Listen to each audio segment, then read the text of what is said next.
Today we're going to talk about how to add items to your Sarda wish list. So once you're on our website, sarda.com, you're going to go ahead and scroll down to an item that you want on your wish list.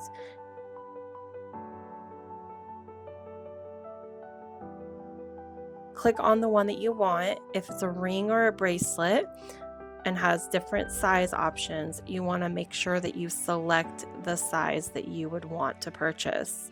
So in this case, I'm going to select a size 9 and I'm going to click that little heart icon, and this pop-up will show up and you can select what wish list you want to add this to, or you can even create a new wish list.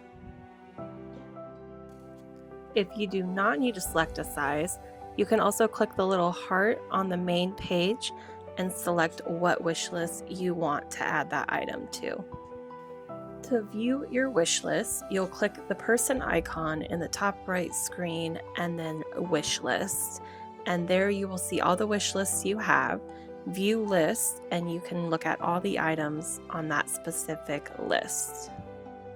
Another way to access your wish list is to click the heart icon next to the shopping cart and click View List.